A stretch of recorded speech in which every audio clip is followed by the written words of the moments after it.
Diana, also from Las Vegas, I believe, right now.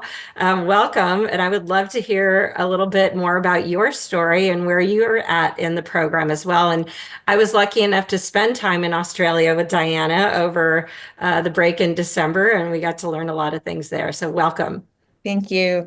Thanks for having me. Yeah, so just to share a little bit of my background, I am a physician. So I already had a bachelor's, an MD, then I specialized in OBGYN and subspecialized in robotic surgery. So I probably was the last person who needed another degree. But my career kind of led me into the admin world of healthcare, and I was promoted to be a site director for a big hospital there in LA, Huntington Hospital. And from there, I continued to grow and develop into regional medical director, and that's where I felt like I really needed to be able to speak the business world language. And I started to notice that, I would end up reading leadership management books on my own to try to educate myself, so I can hold conversations with executives at different hospitals until finally I just decided that I really needed an MBA. I started to explore options. I'm originally from Southern California, so of course UCLA was, my top choice, and that's where I'm from. And it's also one of the best business schools in the world. So why wouldn't I go to UCLA? I reached out just like you guys are now. I reached out to the admissions team, and they made everything so easy, and they encouraged me so much. And I actually, so at the time, I have a 3 and a 5-year-old. So at the time, my kids were much younger, which is very difficult. I was working full time. My husband has a big job. So we really relied on our parents and our nannies to watch the kids. And so adding on the stress of obtaining an executive MBA at one of the top schools in the world was something that we truly considered. My husband and I decided to make the investment. I was working for a company who did not provide any funding for this. So we just had a long conversation, and we decided it was the best thing for our family. And I enrolled. And once I started, I think the first quarter, I hadn't been in school for so long. So it was a big transition for me. And I think I try to push myself to see how much stress my body would take. And then and then the third quarter rolled around, and that's kind of where I fell into my rhythm. And um, I've somehow been able to manage family, work, and school, and I'm surviving. I'm looking forward to graduation, but I'm also very, very happy that I enrolled during my journey. So I wasn't sure what I wanted to do next in my career. So I actually I used all of the resources that are offered to us. So I initially met with the career and development team, and they helped me update my LinkedIn profile. And I started getting messages from recruiters just based on what they pointed out that I should improve. Of course, my network expanded with all the other students that were in my class, but also other classes. I'm friends with people in the 2024 group, and then there's like a handful of physicians in my class, and we're all friends. We all keep in touch.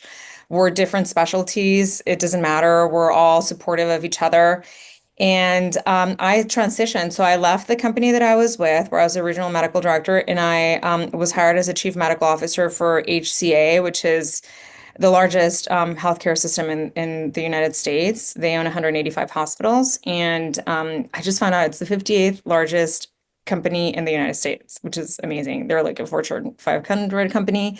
And the whole the process, like the interview process and the negotiation process of signing my contract, everything was done together with my executive coach that was assigned by UCLA and the career and development team. They were so helpful. I actually credit them at least a 15% increase in the initial salary offering. Um, It's amazing. yeah. So, and then as far as classes, I mean, of course, the professors, they're all incredible people. They're leaders in their industries. And they're my friends on LinkedIn. very supportive of whatever you want to do, or if you want to focus more on one thing or another, even if it's not part of the curriculum. And so I have found all of that very rewarding. Let me see what else. So why an MBA, why UCLA? I wanted to say something. I actually did not choose to do a specialization because I couldn't do more. But I did go on the global immersion trip, which was so incredible. We went to Sydney and we got to visit so many amazing companies. I would have never gone to Australia on my own, is the reality. It's far and with the little kids. But we met with the leaders of Coinbase and I have funds there. So it was such a great trip. And I also I'm so in the healthcare world that it was so nice to see other businesses, to see other industries. That has opened my eyes. Being in the EMBA program has really exposed me to other industries, which is wonderful. Um, and then the health conference that UCLA hosts, I went to that last year and that was amazing just to see what the other students are organizing and the speakers that they brought on and the leaders of Intuitive, which creates they're the company who makes the surgical robot that I used to use when I was practicing clinically. It was so amazing to meet the CMO of that company there. So I have had a wonderful experience so far at UCLA that I would absolutely support anyone who wants to join. Thank you so much, Diana, and congratulations. It's what an incredible story. And the journey hasn't even been completed, the 22 months. So, and it was really great spending time with you again. And I can't agree more. And I really appreciate you also mentioning the resources sort of out of class, not only the other students and the connection there, but the career services and really how the executive coach kind of helped you go through that process of negotiating a new position and amazing, amazing. Thank you.